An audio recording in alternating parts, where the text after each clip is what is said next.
जी हाँ छात्रों, तो फाइनली कक्षा 9 में वार्षिक परीक्षा 2025-26 विषय विज्ञान यानी साइंस 16 मार्च का असली वाला पेपर लेकर आ चुके हैं, वो भी पूरे पूरे सॉल्यूशन के साथ। तो बच्चों आपको बिल्कुल भी टेंशन नहीं लेना है। यदि आप इस वीडियो को शुरू से लेकर लास्ट तक वॉच करते हैं तो 100% गारंटी है कि आपके विज्ञान में 75 नंबर आने वाले हैं और आप अपनी कक्षा में टॉप करने वाले हैं। तो चलिए बच्चों, बिना टाइम वेस्ट किए सबसे पहले आप देख सकते हैं पेपर का फ्रंट पेज आपका कुछ इस टाइप का होने वाला है। एंड जो क्वेश्चन है बच्चों अगले पेज से दिए गए हैं। यहाँ पे देखिए बच्चों, प्रश्न 1 है हमारे सामने, सही विकल्प चुनकर लिखिए। पहला क्वेश्चन है, निम्नलिखित में से कौन टिंडल प्रभाव को प्रदर्शित करेगा? इसका आंसर का नाम है ऑप्शन नंबर बा दूध। सेकंड क्वेश्चन है, सोडियम का इलेक्ट्रॉनिक विन्यास है। इसका आंसर हो जाएगा ऑप्शन नंबर 281। तीसरा प्रश्न, अस्थि है। इसका आंसर करना है ऑप्शन नंबर 7 संयोजी ऊतक। चौथा है, संवेग का मात्रक है। इसका आंसर हो जाएगा ऑप्शन नंबर आ किलोग्राम मीटर प्रति सेकंड। पांचवा प्रश्न है, वस्तु का जड़त्व किसके बराबर होगा? तो इसका आंसर करना है ऑप्शन नंबर 10 द्रव्यमान के बराबर होगा। और छठवां प्रश्न बच्चों, खरपतवार नहीं है। इसका आंसर हो जाएगा ऑप्शन नंबर 12 सरसों। तो बच्चों यहाँ पे क्वेश्चन नंबर फर्स्ट अपना पूरा कंप्लीट हो चुका है। इसका आप लोग फटाफट स्क्रीनशॉट ले लीजिए। क्वेश्चन नंबर सेकंड के लिए मूव करते हैं अगले पेज पर। यहाँ पे देखिए बच्चों, प्रश्न 2 है, रिक्त स्थान की पूर्ति कीजिए। पहला प्रश्न है, जल से तेल निकालने के लिए डैश विधि का प्रयोग किया जाता है। इसका आंसर करना है पृथक्करण विधि का। दूसरा क्वेश्चन है, अविभाज्य सूक्ष्म कण को परमाणु कहते हैं। तीसरा प्रश्न है, कोशिका भित्ति सेल्यूलोज की बनी होती है। चौथा प्रश्न है, घर्षण बल धकेलने की अपेक्षा विपरीत दिशा में कार्य करता है। पांचवा प्रश्न है, रदरफोर्ड का अल्फा कण प्रकीर्णन प्रयोग परमाणु के नाभिक की खोज के लिए उत्तरदायी है। छठवां क्वेश्चन है, एकांक समय में दोलनों की कुल संख्या ध्वनि तरंग की आवृत्ति कहलाती है। तो बच्चों यहाँ पे प्रश्न दूसरा भी अपना पूरा कंप्लीट हो चुका है, जो कि फिल इन द ब्लैंक्स था। इसका भी आप लोग फटाफट स्क्रीनशॉट ले लीजिए। अगला प्रश्न देखिए बच्चों, इसी के नीचे दिया गया है। प्रश्न 3, सत्य असत्य कथन लिखिए। पहला क्वेश्चन है, तापमान बढ़ाने पर वाष्पीकरण की दर बढ़ जाती है। तो ये हो जाएगा सत्य। दूसरा है, तत्व के अणु एक ही प्रकार के परमाणुओं द्वारा संचरित होते हैं। ये भी हो जाएगा सत्य। तीसरा प्रश्न है, Cl- आयन में सहसंयोजक इलेक्ट्रॉनों की संख्या 17 है। ये हो जाएगा असत्य। चौथा है, एक समान गति में वस्तु अपनी गति की दिशा नहीं बदलती। ये भी हो जाएगा सत्य। पांचवा है, अभिकेंद्र बल पृथ्वी के आकर्षण बल के कारण मिल पाता है। ये हो जाएगा बच्चों सत्य। और छठवां है, ब्रायलर के आहार में प्रोटीन तथा वसा प्रचुर मात्रा में होते हैं। तो ये भी हो जाएगा सत्य। तो बच्चों यहाँ पे प्रश्न क्रमांक तीसरा भी अपना हो जाता है कंप्लीट। इसका आप लोग फिर से आंसर देख लीजिए। आपको इसमें तीसरा कर देना असत्य, बाकी सारे के सारे हो जाएंगे सत्य। तो इसका आप लोग फटाफट स्क्रीनशॉट ले लीजिए। क्वेश्चन नंबर 4 के लिए चलते हैं अगले पेज पर। यहां पर देखिए बच्चों, प्रश्न 4 है, सही जोड़ी बनाकर लिखिए। एक साइड है कॉलम ए, दूसरी साइड है कॉलम बी। फर्स्ट नंबर है 0 डिग्री सेल्सियस। इसका आंसर करना हमें 273 केल्विन। सेकंड नंबर है नाइट्रोजन, तो इसका संकेत N होता है। तीसरा है DNA, केंद्रक में उपस्थित होता है DNA। चौथा है बच्चों वेग, तो वेग एक सदिश राशि है। अगला देखिए पांचवा है बल, बल का एसआई मात्रक न्यूटन होता है। और छठवां बच्चों पराध्वनि, तो पराध्वनि हो जाएगा ECG। तो बच्चों प्रश्न चौथा भी अपना कंप्लीट हो चुका है। इसका भी आप लोग फटाफट स्क्रीनशॉट ले लीजिए। क्वेश्चन नंबर 5 के लिए चलते हैं नेक्स्ट। यहाँ पर देखिए बच्चों, प्रश्न पांचवा है, एक वाक्य या फिर एक शब्द में उत्तर लिखिए। पहला प्रश्न है, ठोस अवस्था से सीधे गैस अवस्था में बदलने की विधि लिखिए। तो इसका आंसर हो जाएगा ऊर्ध्वपातन। सेकंड क्वेश्चन है, कैल्शियम का परमाणु द्रव्यमान लिखिए। तो इसका आंसर हो जाएगा 40.08 या 40। तीसरा प्रश्न है, समय व स्थिति के बीच संबंध व्यक्त करने वाला गति का समीकरण लिखिए। तो इसका आंसर हो जाएगा S बराबर UT + 1/2 AT²। चौथा प्रश्न है, किसी वस्तु की जलत्व की माप क्या है? तो इसका आंसर हो जाएगा द्रव्यमान है। पांचवा प्रश्न, वस्तुओं के बीच आकर्षण बल को क्या कहते हैं? तो इसका आंसर हो जाएगा बच्चों गुरुत्वाकर्षण बल कहते हैं। अगला देखिए छठवां है, ध्वनि तरंगे यांत्रिक तरंगे क्या कहलाती हैं? तो इसका आंसर लिखा है, ध्वनि तरंगे यांत्रिक तरंगे कहलाती हैं क्योंकि इनके संचरण के लिए भौतिक माध्यम की आवश्यकता होती है। तो बच्चों यहाँ पे प्रश्न पांचवा भी अपना पूरा कंप्लीट हो चुका है। एंड इसका भी आप लोग फटाक से स्क्रीनशॉट ले लीजिए। क्वेश्चन नंबर 6 के लिए मूव करते हैं अगले पेज पर। यहाँ पे देखिए बच्चों, छठवां क्वेश्चन है, निलंबन के कोई 2 गुणधर्म लिखिए। तो यहाँ पे आपको लिख देना उत्तर क्रमांक 6, निलंबन के गुणधर्म निम्न है।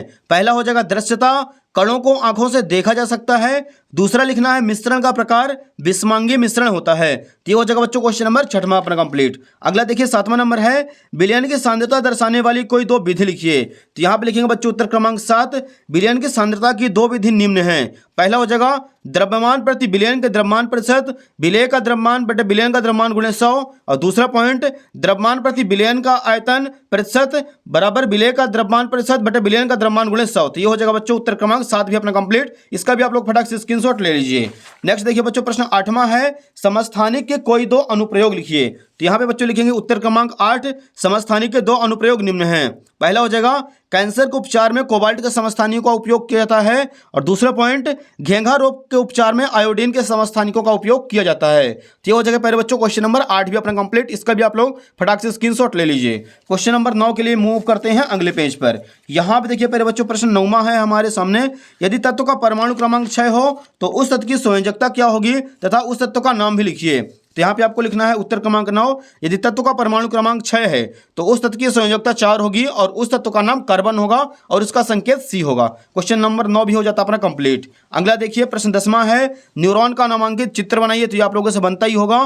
प्रश्न 11 देखिए, एरियोलर संयोजी ऊतक के कोई दो कार्य लिखिए। तो यहाँ पे लिखेंगे बच्चों उत्तर क्रमांक 11, एरियोलर संयोजी ऊतक के दो कार्य निम्न हैं। पहला हो जाएगा अंगों के अंदर के स्थान का भराव करने में, और दूसरा पॉइंट भोजन एवं अन्य कार्बनिक पदार्थों का संचय करने में। तो ये हो जाएगा बच्चों क्वेश्चन नंबर 11 भी अपना कंप्लीट। अगला देखिए बच्चों प्रश्न 12 नंबर है, दूरी और विस्थापन में अंतर लिखिए कोई दो।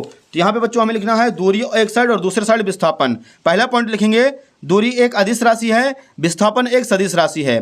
सेकंड पॉइंट लिखना है दूरी वस्तु द्वारा तय किए गए पथ की लंबाई पर निर्भर करती है, विस्थापन वस्तु द्वारा तय किए गए पथ की लंबाई पर निर्भर नहीं करता। तो ये हो जाएगा बच्चों उत्तर क्रमांक 12 भी अपना कंप्लीट। इसका भी आप लोग फटाक से स्क्रीनशॉट ले लीजिए। अगला प्रश्न देखिए बच्चों 13 नंबर है, न्यूटन का गति संबंधी द्वितीय नियम लिखिए। यहाँ पे लिखेंगे उत्तर क्रमांक 13, न्यूटन का गति संबंधी द्वितीय नियम, किसी वस्तु के संवेग में परिवर्तन की दर उस पर आरोपित बल के अनुक्रमानुपाती होती है और यह परिवर्तन आरोपित बल की ही दिशा में होता है। ये हो जाएगा पहले बच्चों क्वेश्चन नंबर 13 अपना कंप्लीट। नेक्स्ट देखिए प्रश्न 14 है, निम्नलिखित में से किसका जड़त्व अधिक है।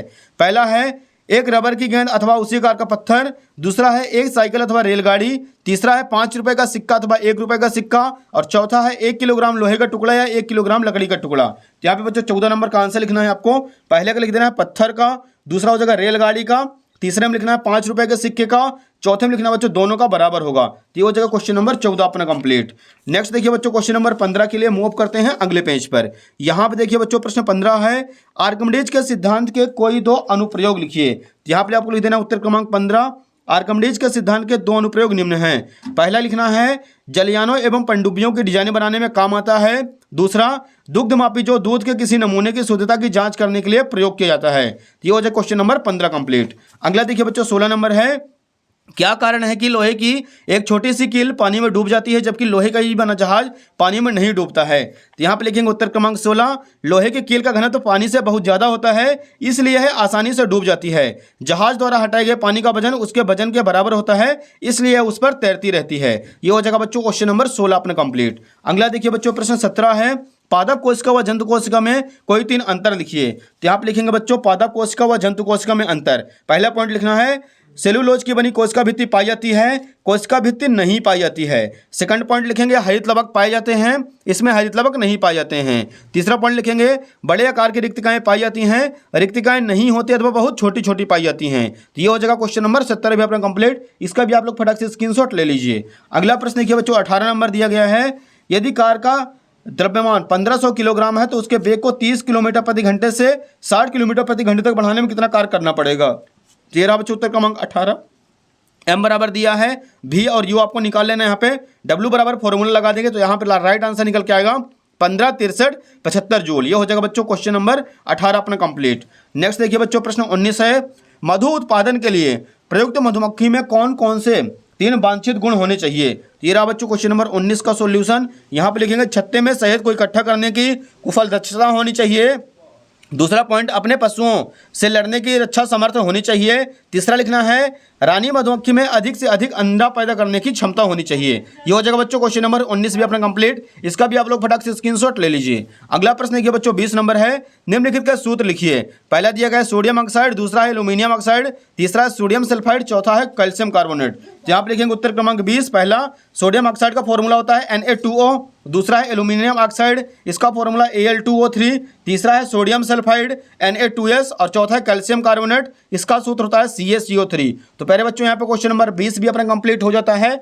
इसका भी आप लोग फटाक से स्क्रीनशॉट ले लीजिए। क्वेश्चन नंबर 21 के लिए मूव करते हैं अगले पेज पर।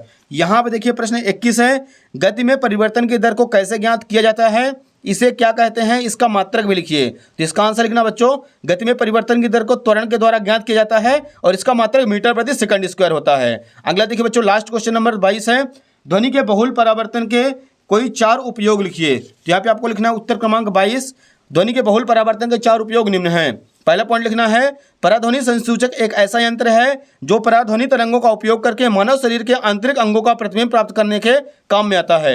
दूसरा पॉइंट, कई वाद्य यंत्रों में इसका उपयोग किया जाता है। तीसरे पॉइंट में लिखेंगे, मेगाफोन, स्टेथोस्कोप आदि में इसका उपयोग किया जाता है। और चौथे पॉइंट में लिख देना है, ध्वनि को बढ़ाने और ध्वनि को एक विशेष दिशा में केंद्रित करने के लिए इसका उपयोग किया जाता है।